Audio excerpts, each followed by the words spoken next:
بسم اللہ الرحمن الرحیم۔ واقعہ کربلا رونما ہو جانے کے بعد مکہ مکرمہ اور مدینہ منورہ میں غیر یقینی سی صورتحال پیدا ہو چکی تھی۔ وہ مسلمان اور صحابہ کرام اور ان کی اولاد جنہوں نے یزید کی بیعت کر لی تھی اور اس کو خلیفہ تسلیم کر لیا تھا، وہ اب یزید کے ظلم و ستم سے تنگ آ چکے تھے اور سب پر واضح ہو چکا تھا کہ یزید بدبخت آل رسول کے حق پر قابض ہے اور ایک فاسق اور فاجر ہے۔ ان میں سے بہت سے صحابہ کرام اور ان کی اولاد ایسی تھی جنہوں نے یزید کی بیعت صرف اس لیے کی تھی کہ مسلمان فتنہ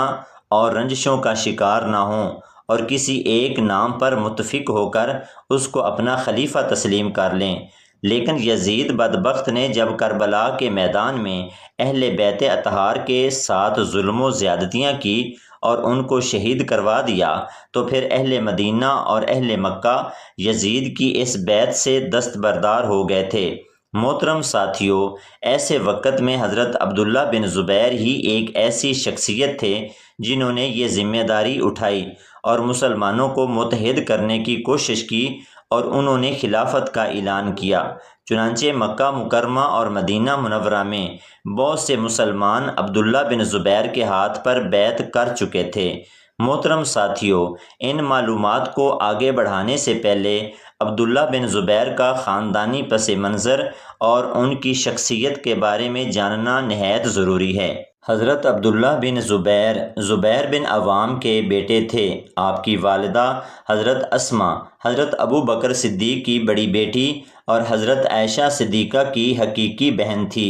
مدینہ منورہ میں 2 ہجری کو پیدا ہوئے۔ اس سے پہلے مہاجرین کے ہاں چونکہ کافی عرصہ تک کوئی اولاد نہ ہوئی، اس لیے یہود مدینہ نے اسے سحر کاری کا کرشمہ قرار رکھا تھا، لہٰذا آپ کی پیدائش پر مسلمانوں نے خوب خوشیاں منائی۔ تقریباً 8 برس کی عمر میں رسول اللہ صلی اللہ علیہ وآلہ وسلم کے ہاتھ پر بیعت کی۔ آپ کا شمار ان اسلام کے مشہور اور نامور شخصیات میں ہوتا ہے جنہوں نے حق و صداقت کا علم بلند رکھنے کے لیے اپنی جان تک بھی نثار کرنے سے دریغ نہ کیا۔ بچپن ہی سے آپ کی پیشانی سے بڑائی کے آثار ظاہر ہوتے تھے۔ دلیری، بہادری، شجاعت اور صاف گوئی کے اوصاف کی وجہ سے خواص و عوام میں معروف تھے۔ خلافت راشدہ کے دور میں آپ کئی ایک مہمات میں شریک ہوئے اور قابل قدر خدمات سر انجام دی۔ جنگ جمل میں اپنی خالہ حضرت عائشہ کی حمایت میں خلیفۃ المسلمین علی بن ابی طالب کے خلاف بڑی بے جگری سے لڑے۔ اس لڑائی میں ان کے جسم پر 40 سے زیادہ زخم لگے۔ جب امیر معاویہ نے اپنی زندگی میں یزید کو خلیفہ نامزد کیا تو آپ نے شدید مخالفت کی۔ امیر معاویہ کی وفات کے بعد جب یزید کے قاصد آپ سے بیعت لینے آئے تو آپ ایک دن کی مہلت لے کر مدینہ سے نکل کر مکہ میں آ گئے اور حدود حرم میں پناہ لی، اور عبداللہ بن زبیر کی ہی کوششوں کا نتیجہ تھا کہ اہل مدینہ اور اہل مکہ نے یزید کی خلافت اور بنو امیہ کے خلاف علم بغاوت بلند کر دیا تھا۔ لیکن جب یزید کو اہل مدینہ اور اہل مکہ کی بغاوت کے بارے میں اور بیعت کو توڑنے کے بارے میں پتہ چلا تو اس بدبخت نے ولید بن عتبہ کی قیادت میں ایک لشکر جرار کو مکہ مکرمہ اور مدینہ منورہ پر چڑھائی کرنے کا حکم دے کر روانہ کیا، جس میں بہت سے فوجی عیسائی تھے۔ ان بدبخت فوجیوں نے مکہ مکرمہ اور مدینہ منورہ میں بے پناہ تباہی مچائی اور صحابیہ خواتین کی عصمت و ناموس کی دھجیاں اڑا دی گئی۔ ان کی عزتوں کو پامال کیا گیا اور خانہ کعبہ کی بے حرمتی کی گئی۔ خانہ کعبہ پر پتھراؤ کیا گیا، اس کی ایک دیوار بھی منہدم ہو گئی، اور مدینہ منورہ میں مسجد نبوی کے تقدس کو پامال کیا گیا۔ مسجد نبوی کے سین میں گھوڑے اور جانور باندھے گئے جن کی گندگی سے مسجد کا تقدس پامال ہوا، اور 3 دن تک مسجد نبوی میں اذان نماز نہ ہوئی، اور 3 دن کے لیے یزید بدبخت نے اپنے فوجیوں کے لیے خواتین کی عزت بھی حلال قرار دے دی تھی، اور روایات کے مطابق 90,000 سے زائد صحابیہ خواتین یزیدی فوجیوں کے ہاتھوں زنا بالجبر کے زمرے میں حاملہ ہوئی۔ یزید بدبخت کے فوجیوں کا سپہ سالار ولید بن عتبہ، جس نے یہ تمام مکروہ فعل کیے تھے اور مکہ مکرمہ اور مدینہ منورہ پر حملے کروائے تھے، وہ اس سفر کے دوران ہی مر گیا۔ تو اب سپہ سالاری حسین بن نمیر کے ہاتھ میں آئی تو اس نے عبداللہ بن زبیر کے ہاتھ پر بیعت کرنے کی خواہش کا اظہار کیا اور کہا کہ میں آپ کو اپنا خلیفہ تسلیم کرتا ہوں اور میں چاہتا ہوں کہ آپ میرے ذریعے شام اور دمشق پر بھی حکومت قائم کر لیں۔ لیکن عبداللہ بن زبیر نے کہا کہ ایسا ممکن نہیں، جب تک میں ایک ایک حجازی مسلمان کے بدلے 10 شامیوں کو جہنم واصل نہ کر لوں، میں یہ معاہدہ نہیں کر سکتا۔ حسین بن نمیر نے عبداللہ بن زبیر کو کافی قائل کرنے کی کوشش کی، لیکن جب عبداللہ بن زبیر نہ مانے تو حسین بن نمیر اپنا لشکر لے کر وہاں سے روانہ ہو گیا۔ لیکن اس کے وہاں سے جانے کے بعد عبداللہ بن زبیر کو اپنی غلطی کا احساس ہوا کہ اگر میں اس کی بات مان لیتا تو یہاں بیٹھے بیٹھے ہی میں بنو امیہ کی حکومت اور خلافت کو ختم کر سکتا تھا، لیکن اب وہ ایک سیاسی غلطی کر چکے تھے جس کا خمیازہ ان کو آگے جا کر بھگتنا پڑا۔ محترم دوستو، یہ ایک واحد سیاسی غلطی نہ تھی جو عبداللہ بن زبیر سے سرزد ہوئی، بلکہ اس کے علاوہ بھی ایک بہت بڑی اور واضح سیاسی غلطی عبداللہ بن زبیر سے ہوئی جس نے ان کی سیاسی پیش قدمی کو دھچکا پہنچایا۔ وہ یہ کہ یزید کی موت کے وقت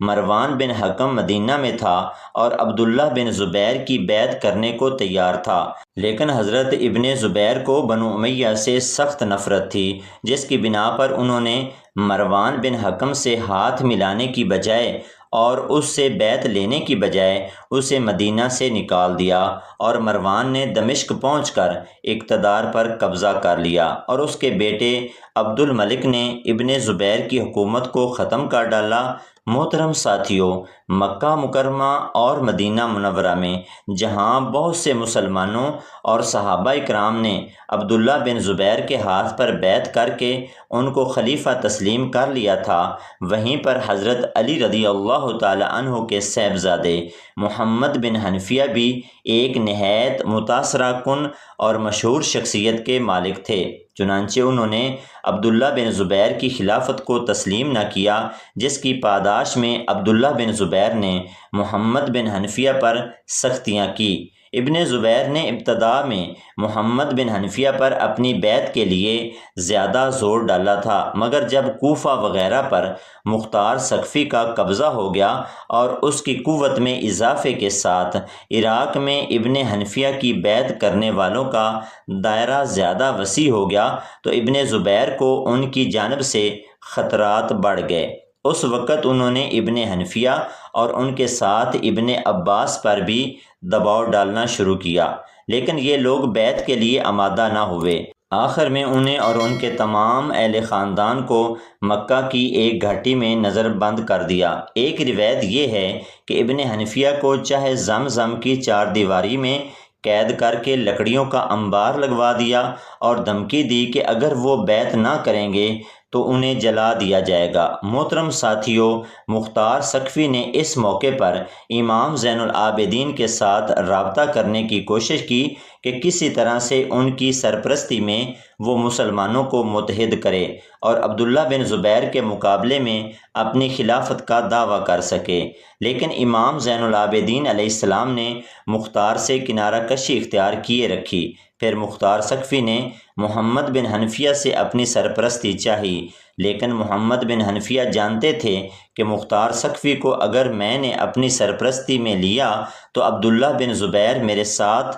مزید سخت رویہ اختیار کرے گا۔ چنانچہ محمد بن حنفیہ نے مختار سے امام زین العابدین کی طرح ہی کنارہ کشی اختیار کیے رکھی۔ یہ دیکھ کر مختار ثقفی عراق اور ایران چلا گیا، کیونکہ وہ جانتا تھا کہ وہاں پر اہل بیت اطہار کے سچے محبان موجود ہیں۔ چنانچہ وہاں جا کر اس نے عبداللہ بن زبیر کے خلاف ایک تحریک کا آغاز کیا اور خود کو محمد بن حنفیہ اور امام زین العابدین علیہ السلام کا ایک نمائندہ بنا کر پیش کیا، اور وہ سادہ لوگ اہل بیت کے عشق میں اور امام حسین علیہ السلام پر ہونے والے ظلم و زیادتیوں کا بدلہ لینے کی خاطر مختار سقفی کے ساتھ مل گئے، اور یوں مختار سقفی نے ان کا ساتھ حاصل کر کے کوفہ پر حملہ کر کے عبداللہ بن زبیر کے گورنر کو قتل کر دیا اور کوفہ پر اپنا تسلط قائم کر لیا، اور پھر اس نے امام حسین علیہ السلام کے قاتلین کو قتل کیا اور ان کے سر امام زین العابدین اور محمد بن حنفیہ کے پاس بھیجے۔ اس موقع پر محمد بن حنفیہ اور امام زین العابدین علیہ السلام نے مختار سقفی کے لیے دعائیہ کلمات ادا کیے، اور جب عبداللہ بن زبیر نے اپنی بیعت نہ کرنے کی پاداش میں محمد بن حنفیہ کو چاہے زمزم میں قید کر دیا تھا اور ان پر سختیاں کی تھی، تو اس موقع پر مختار سقفی ہی وہ شخصیت تھی جس نے اپنی فوجوں کو بھیج کر محمد بن حنفیہ کو عبداللہ بن زبیر کی قید سے چھڑوایا تھا۔ لیکن وہ الگ بات ہے کہ بعد میں عبداللہ بن زبیر نے کوفہ پر چڑھائی کر کے مختار سقفی کو بے دردی کے ساتھ قتل کروا دیا تھا، اور اس کی لاش کو کوفہ کے بازاروں میں لٹکا دیا تھا، اور اس کی دونوں بیویوں کو بھی قتل کروا دیا تھا۔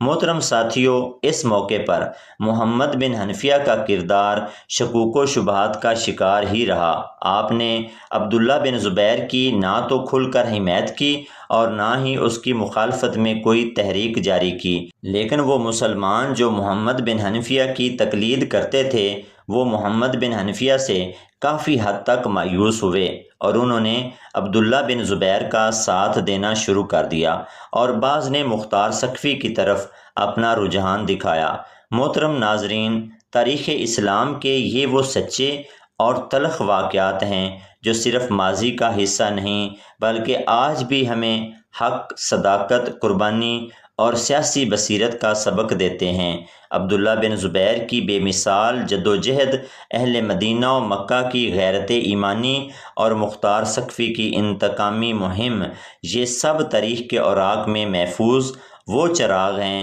جو آج بھی ہمیں روشنی عطا کرتے ہیں۔ آئیے ہم بھی عہد کریں کہ ہم باطل کے سامنے جھکنے کے بجائے سچ کے لیے ڈٹ کر کھڑے ہوں گے، خواہ قیمت کچھ بھی ہو۔ اللہ تعالی ہمیں دین حق پر استقامت، اہل بیت اطہار سے سچی محبت اور صحابہ کرام کے نقش قدم پر چلنے کی توفیق عطا فرمائے۔ آمین یا رب العالمین۔